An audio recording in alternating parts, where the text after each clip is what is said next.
Assalamualaikum warahmatullahi wabarakatuh. Berjumpa kembali dengan saya Muhammad Agung Hidayatullah.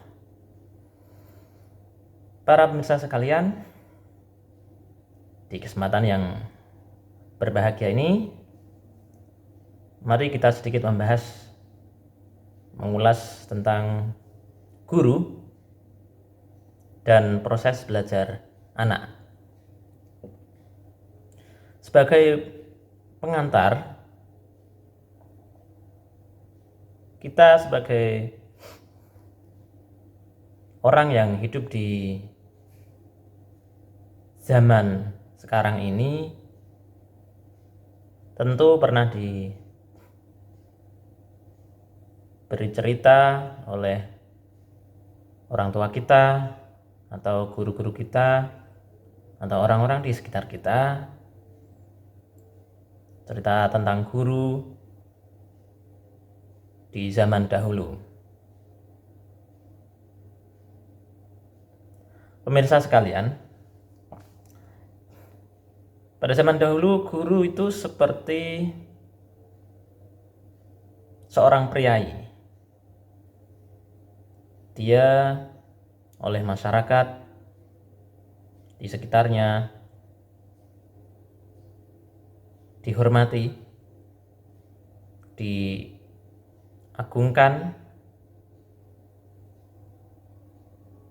Misalnya ketika bertatap muka di sebuah jalan, berjumpa dengan guru, orang-orang pada zaman dahulu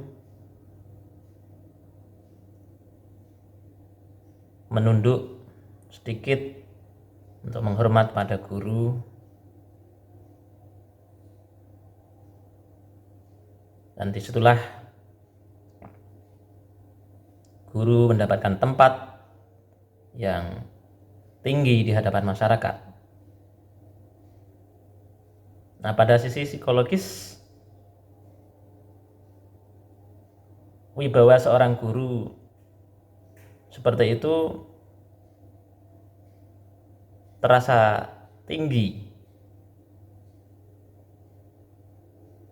karena orang-orang,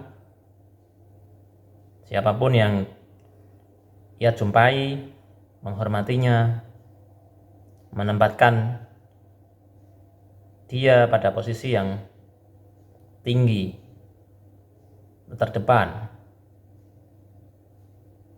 Dapat dicontohkan ketika ada undangan tertentu. Pada zaman dahulu guru didudukkan di kursi di bagian depan sejajar dengan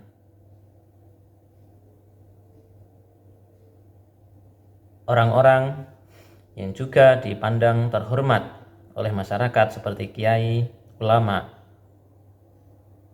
atau tokoh masyarakat. Pada sisi ekonomi, di zaman dahulu masyarakat terbiasa memberikan makanan kepada guru, atau setidaknya memberi bahan makanan kepada guru, mengingat orang-orang melihat bahwasanya guru merupakan pendidik bagi anak-anak mereka. Oleh sebab itu, tidaklah mengherankan jika masyarakat memberikan jatah makanan pada guru diambilkan dari makanan sehari-harinya.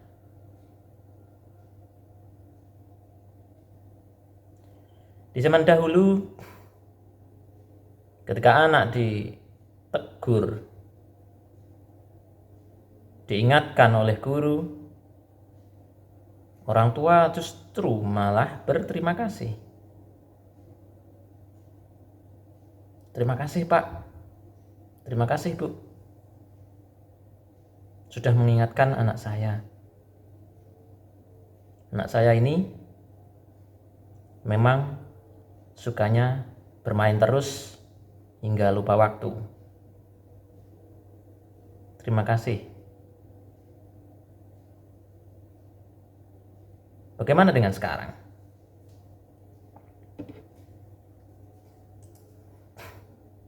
Para pemirsa sekalian, sebagian dari kita mungkin berpandangan bahwasanya guru saat ini merupakan profesi yang kering, profesi yang dinilai kurang menjamin nafkah hidup,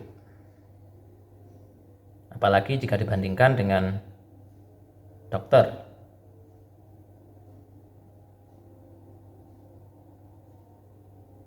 Dibandingkan dengan pengusaha. Belum lagi jika kita bertemu dengan guru yang masih berstatus swasta.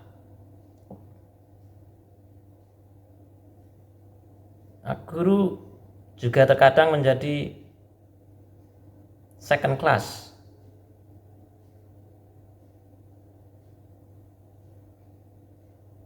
Second class dilihat dari mana? Misalnya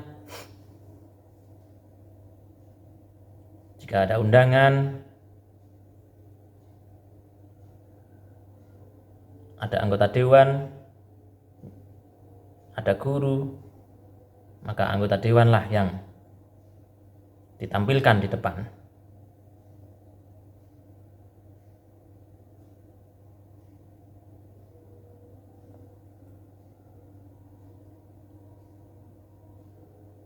Nah, pertanyaannya adalah mengapa demikian?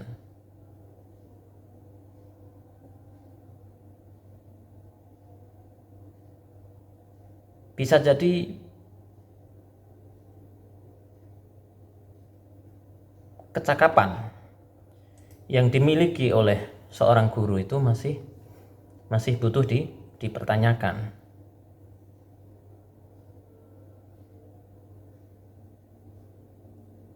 Terkait dengan kecakapan guru ini, kita perlu melihat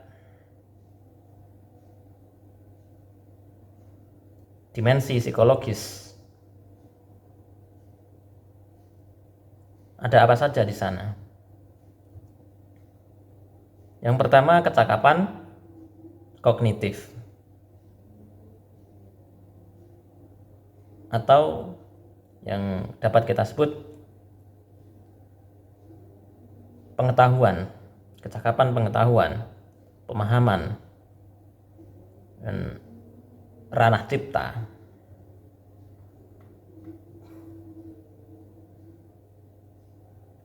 Nah, kecakapan kognitif di sini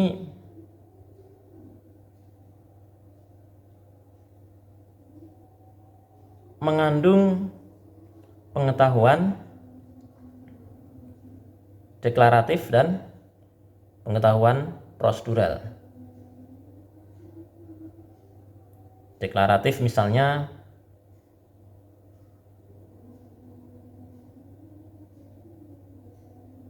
apa itu? Suatu benda yang dinamakan dengan hula hoop. Apa fungsi dari hula hoop? Dengan pengetahuan deklaratif ini, maka seorang anak diantarkan untuk knowing what, atau mengetahui sesuatu, mengetahui apa, memahami apa.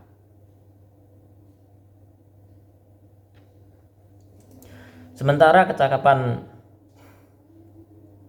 kognitif yang berupa prosedural berisi kecakapan jasmaniah.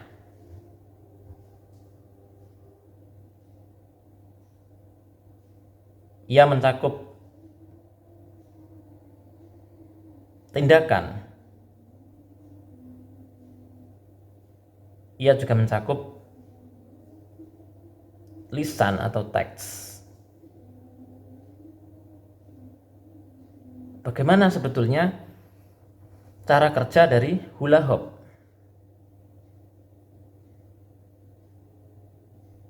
Nah, dengan pengetahuan prosedural ini, anak diantarkan pada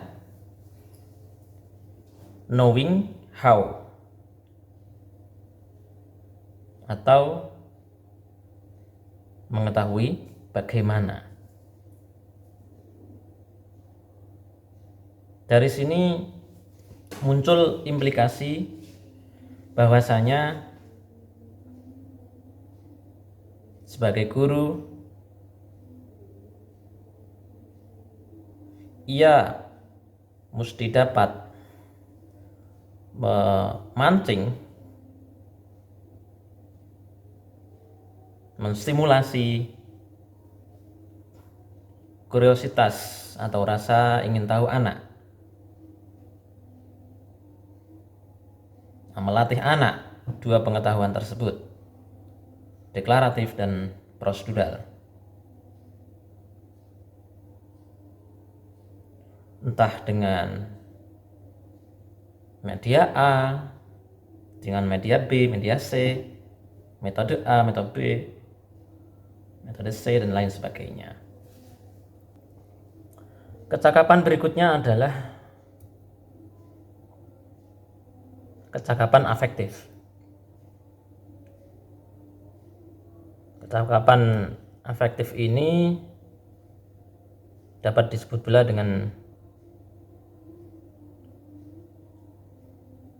kecakapan seseorang atau anak dalam merasakan emosinya seperti apa ketika mengalami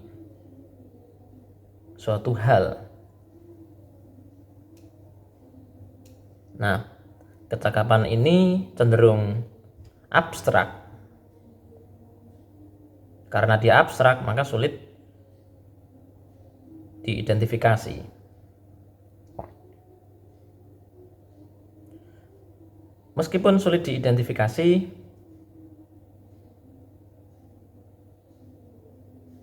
kecakapan afektif tetap dapat diwujudkan, ya setidaknya secara simbolis. Jika senang, seseorang itu menampakkan apa dengan senyuman atau keceriaan atau tawa. Jika benci, dia cenderung bernada tinggi misalnya, gaya bicaranya suka melotot, menjauh. Nah, jika sedih atau simpati dan lain sebagainya, itu ada tanda-tandanya. Nah, kecakapan guru pada aspek yang kedua ini tentu juga menghadirkan implikasi bagi pembelajaran pada anak. Ketika guru mempunyai kecakapan dalam berempati, guru juga cakap dalam mengelola emosionalnya, sisi emosinya, maka mestinya guru tersebut dapat membimbing anak, melatih anak untuk mencoba juga untuk mengalami, merasakan apa yang dicontohkan oleh gurunya, atau bahkan yang dialami oleh gurunya. Ketika guru merasa senang, anak juga perlu dirangsang bagaimana cara menampakkan kesenangan. Ketika guru merasa iba dengan kondisi seseorang yang ada di sekitar, anak juga dapat dilatih melalui kecakapan guru tersebut. Taruhlah contoh dengan bermain peran, misalnya ada orang atau anak yang berperan sebagai pemikul kayu atau orang yang mengangkat bawaan yang berat.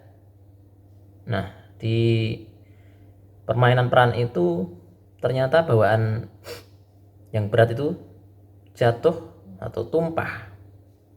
Nah, anak-anak yang lain dapat kita stimulasi kecakapan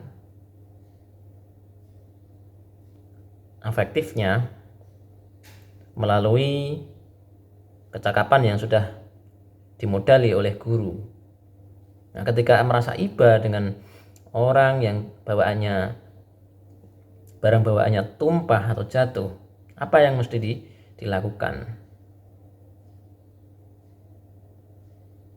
Nah, setidaknya anak diarahkan untuk mendekat, menanyakan bagaimana bila saya membantu Anda untuk mengangkat bawaan yang jatuh itu, sehingga bawaan yang terasa berat sebelumnya, kemudian setelah dibantu oleh anak yang lain akan terasa ringan. Kecakapan yang ketiga ialah kecakapan psikomotor. Nah, kecakapan ini erat kaitannya dengan karsa.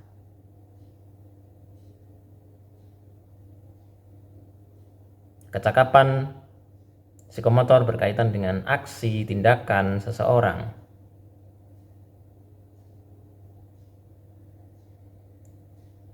Tindakan apa? Tindakan lahiriah.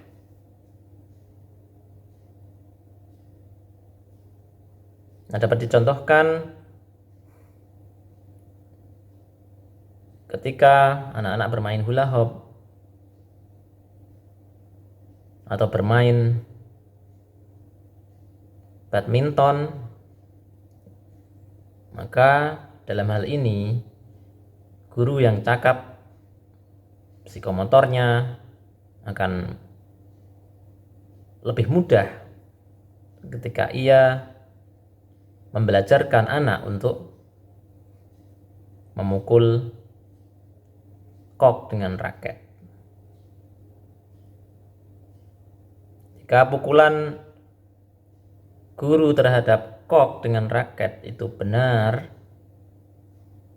dan dicontohkan dengan apik, anak dengan serta-merta dapat mengerjakan seperti apa yang dicontohkan oleh guru. Berbeda halnya ketika guru tidak atau kurang mempunyai kecakapan psikomotor, maka anak juga akan kesulitan karena dia tidak punya model, tidak ada orang yang lebih dewasa darinya untuk ditiru gerakannya, entah itu bermain badminton atau memetik gitar, memainkan piano, memukul drum, dan sebagainya. Maka dari itu pemirsa, marilah kita, apabila kita berposisi sebagai guru atau pendidik,